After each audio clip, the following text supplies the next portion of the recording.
Hello साथियों, स्वागत है आप सभी का मेरे YouTube channel city teaching point पर।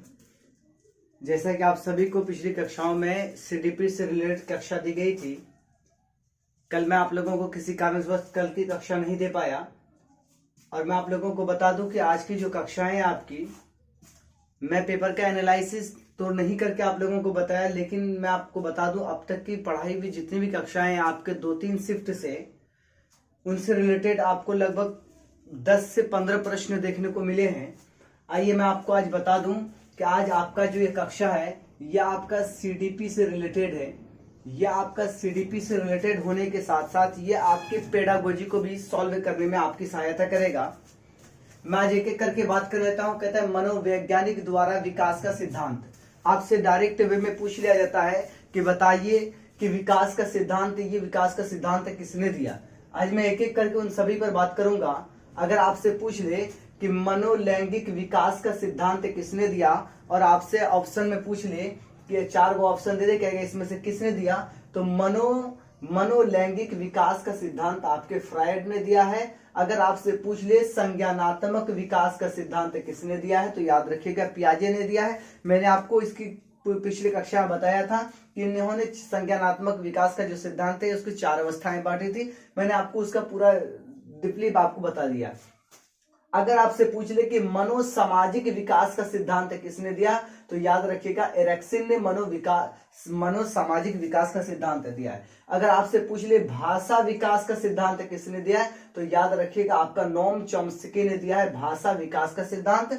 अगर आपसे पूछ ले कि नैतिक विकास का सिद्धांत किसने दिया है, तो याद रखिएगा कोहलबर्ग ने। देखिए आपको बता दूं, इसको कुछ हमारे ऐसे वैज्ञानिक इसको जानने के लिए आपको बता दूं, अगर आपसे संज्ञानात्मक या अनुकरण की बात करें तो आप बिना कहीं देखे आप पियाजे को लगाइएगा। अगर आपसे समाज से रिलेटेड अगर आपसे कोई भी प्रश्न पूछे तो इसमें आप 2 ही व्यक्ति को लगाइएगा, वो है आपका नोम चॉम्स्की और है आपका वाइगोत्स्की और नोम चॉम्स्की। ये दोनों आपके सामाजिक सिद्धांत दिए हैं और ये दोनों सामाजिक अंतःक्रिया से जुड़े हुए हैं। तो समाज की अगर बात आए तो उसमें आप नोम चॉम्स्की और आप लगाइएगा किसको, तो याद रखिएगा आपके जो वाइगोत्स्की हैं।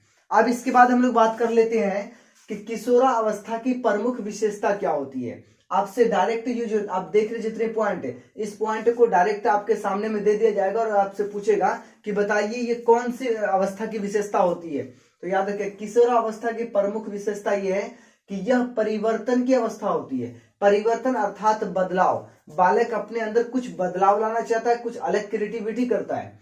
कहता है ये तनाव परेशानी की अवस्था होती है। किसकी? परेशानी, तनाव अर्थात बच्चे के अंदर में एक तरीके का तनाव आ जाता है किसी चीज को करने के प्रति। आपको बता दूं जो किशोरावस्था होती है, इस अवस्था में बालक जिस चीज को करने के लिए अपने आप को तैयार कर लेता है उसे वो पूर्णतः रूप से करने में सक्षम भी हो पाता है। ये अवस्थाएं किसी कार्य को भी बहुत आसानी से कर पाती है। और दूसरा बता दूं, यह आत्मनिर्भर तथा व्यवसाय को चुनने की अवस्था होती है। आत्मनिर्भर का मतलब खुद पर भरोसा कि मैं कर सकता हूं। ये किसी भी व्यक्ति के कार्य करने के लिए जज्बा होनी चाहिए कि मैं वो कार्य कर सकता हूं, तब जाके वो पूर्णतः रूप से कार्य कर पाता है। तो किशोरावस्था की विशेषता है कि बालक में आत्मनिर्भरता, खुद पर विश्वास और व्यवसाय चुनने की अवस्था आ जाती है। अर्थात बालक ये सोचने लगता है अपने मन में कि मैं कौन सा व्यवसाय करूं, मैं किस तरीके का कार्य करूं, या मैं अपने आप को किस तरीके से संवारने का कार्य करूं जिससे हमारा भविष्य का हो सके, उज्जवल हो सके। इस तरीके की चिंता, इस तरीके की कल्पना बालक में कब आने लगती है, तो किशोरावस्था में आने लगती है। और कहता है कि यह अवस्था में कल्पना की प्रधानता होती है। अर्थात इस अवस्था में बालक नई नई तरीके के प्रयास कर नई नई बातों को सोचने लगता है। कल्पना का मतलब होता है सोचना। बालक नए नए विचार सोचने लगता है इस अवस्था में। कहता है यह पूर्ण बुद्धि की अवस्था होती है। अर्थात इस वक्त बालक के बुद्धि का ग्रोथ होने का पूर्णतः अवस्था होती है। इस अवस्था में बालक का बुद्धि डेवलप कर पाता है और इस अवस्था में बालक को सही तरीके से उसे दिशा निर्देश मिलने चाहिए। वरना इस अवस्था में अगर बालक अगर वो सही दिशा निर्देश नहीं पढ़ पाया तो फिर उसे सुधारना बहुत कठिन हो जाता है। इस अवस्था को आपको बता दूं, इस अवस्था को एक तरीके से गैंग एज जो जैसे बोला जाता है, इस तरीके की अवस्था होती है। कहता है इसमें विषम लिंगी भावनाओं का विकास हो जाता है। जब बालक किशोरावस्था में पहुंचता है तो बालक के अंदर विषम लिंगी भावनाओं का विकास होता है। इसका कारण है कि बालक में जो लैंगिक भेदभाव है, अर्थात एक अपने से दूसरे लैंगिक जो आप लिंग के प्रति उसके अंदर कुछ आकर्षित करने की भावनाएं जागृत हो जाती है। तो याद रखिएगा कि बालक में अगर आपसे पूछ ले, इसमें प्रश्न कैसे पूछेगा, आप बताइए कि कौन सी अवस्थाएं होती है जिसमें बालक में विषम लिंगी भावनाएं जागृत हो जाती है। तो याद रखिएगा किशोरावस्था में। अगर आपसे पूछ ले कि कौन सी अवस्था को परेशानी तथा तनाव का अवस्था कहा गया है, तो याद रखिए वो है आपका किशोरावस्था। अगर आपसे पूछ ले कि कौन से अवस्था में बालक खुद पर आत्मनिर्भर और व्यवसाय को चुनने लगता है, तो याद रखिएगा वो है आपका किशोरावस्था। अगर आपसे पूछ ले कि कौन सी अवस्था को परिवर्तनशील का अवस्था कहा गया है, तो याद रखिएगा वो है आपका किशोरावस्था। आइए अब हम लोग कुछ इंपोर्टेंट बात जानते हैं बालक के आईक्यू लेवल से रिलेटेड, बालक के बुद्धि लब्धि से रिलेटेड। कहता है बुद्धि लब्धि के नाम तथा अर्थ है, मतलब कि कितने बुद्धि लब्धि के बालक का किस तरीके का होता है। तो आप बता दो, अगर जिस बच्चे की बुद्धि लब्धि 140 से अधिक है तो ऐसे बच्चे को आप क्या कहेंगे, तो प्रतिभाशाली बालक कहेंगे आप उसे। अगर जिस बच्चे की बुद्धि लब्धि 120 से 139 है, आईक्यू जिसको आप बोलते हैं, जिस बच्चे की बुद्धि लब्धि या आईक्यू 120 से 139 है, उसे आप कहेंगे अति श्रेष्ठ बालक। अगर आप किसी बच्चे की आईक्यू 110 से 119 है तो उससे आप कहेंगे श्रेष्ठ बालक। अगर जिस बच्चे की आईक्यू 90 से 109 है, उस बच्चे को आप कहेंगे सामान्य बालक। न तो वो मंद बुद्धि है, न तो ज्यादा प्रतिभाशाली है, वो सामान्य स्तर का अर्थात माध्यम बीच का। अगर जिस बच्चे की आईक्यू लेवल 88 से 89 है, तो उस बच्चे को आप कहेंगे मंद बुद्धि का बालक। जिस बच्चे का आईक्यू लेवल 70 से 79 है, 79 याद रखिएगा, 70 से 79 है, उस बच्चे को कहेंगे सीमांत मध्य बुद्धि, अर्थात वो मध्य बुद्धि के किनारे तक पहुंच चुका है। अगर जिस बच्चे का आईक्यू लेवल 60 से क्या है आपका 69 है, उस बच्चे को कहेंगे आप मूढ़ बुद्धि, जो कि आपके जड़ बुद्धि के निकट होता है। याद रखिएगा कि जिस बच्चे के आईक्यू लेवल 70 से 69 है, सॉरी 60 से 69 है, तो वो बच्चा कहलाएगा मूढ़ बुद्धि का बालक, जो कि आप जड़ बुद्धि के बालक में भी इसको शामिल कर सकते हैं।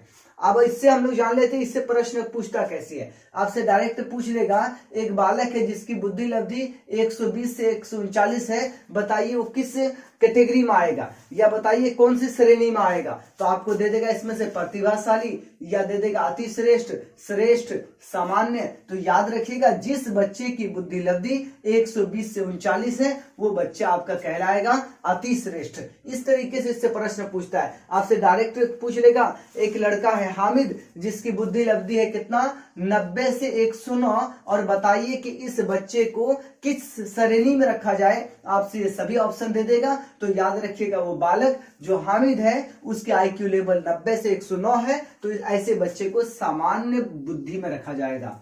अब इसके बाद हम लोग बात कर लेते हैं कुछ हमारे मनोवैज्ञानिक है, जिसको मैंने आपको पिछली कक्षा में आपको बताया था।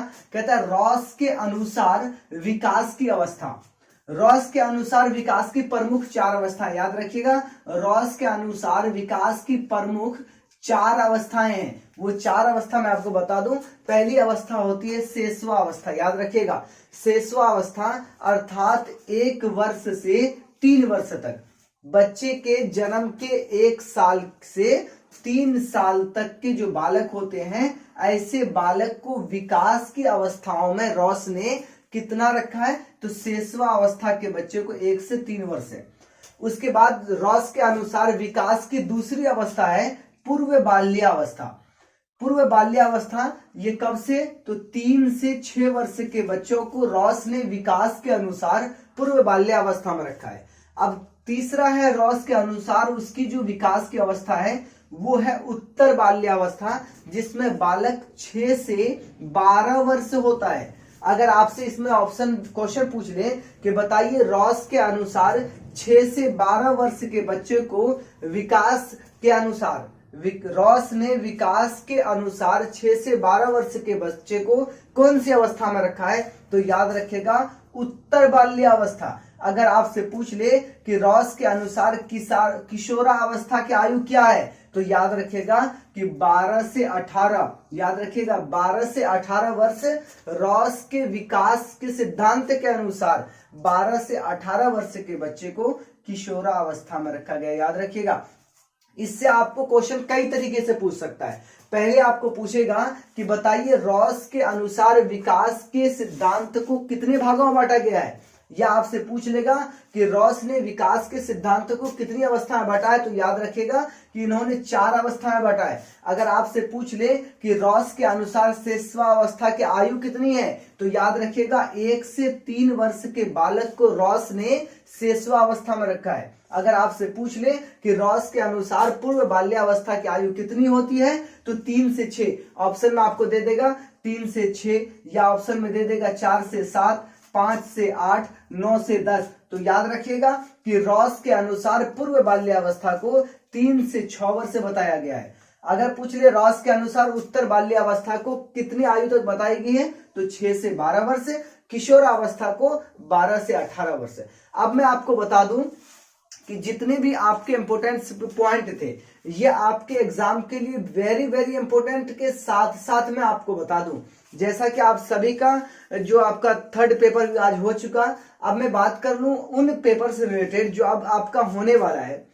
कुछ ऐसे भी पॉइंट्स हैं जो आपको मौखिक जान लेना जरूरी होगा। जैसे अगर हम बात कर ले विकास और वृद्धि की, आपका कोई प्रश्न पूछे या न पूछे, लेकिन विकास और वृद्धि पूछना है। जिस प्रकार आपकी भाषा में अधिगम और अर्जन पूछा जाता है, इसी तरीके से आपसे विकास और वृद्धि के बारे में प्रश्न अवश्य पूछा जाएगा। तो याद रखिएगा विकास जो होती है ना, विकास जीवन पर्यंत चलने वाली होती है। बच्चे के जन्म से लेके उसकी मृत्यु तक विकास चलता ही रहता है। आपको बता दूं विकास और बुद्धि में बहुत ही एक कॉमन डिफरेंट है, वरना लोग विकास और बुद्धि को एक समान समझ लेते हैं। वृद्धि और विकास को, विकास की अगर हम बात कर लें, विकास का मतलब होता है ग्रोथ होना, फैलना, और वृद्धि का मतलब होता है बढ़ना। वृद्धि जो होती है बालक में जीवन पर्यंत चलता है ये भी, लेकिन वृद्धि कुछ समय बाद ये रुक जाती है। लेकिन विकास मानव के या बालक के जन्म से लेके बालक के मृत्यु तक विकास चलती रहती है। विकास का मतलब होता है ग्रोथ होना और वृद्धि का मतलब होता है बढ़ना। तो आप याद रखिएगा, मैंने आपको पिछली कक्षा में विकास और वृद्धि से रिलेटेड बताया, और विकास और वृद्धि आप इंपोर्टेंट समझ के इस पॉइंट को याद रखिएगा। और जिस तरीके से आपका अर्जन और अधिगम पूछा जाएगा, इस प्रकार आपके वृद्धि और विकास से भी प्रश्न अवश्य पूछा जाएगा। तो फिर चलिए मिलते हैं आपका इंपोर्टेंट पॉइंट के साथ नेक्स्ट वीडियो में। जब तक के लिए goodbye, best of luck.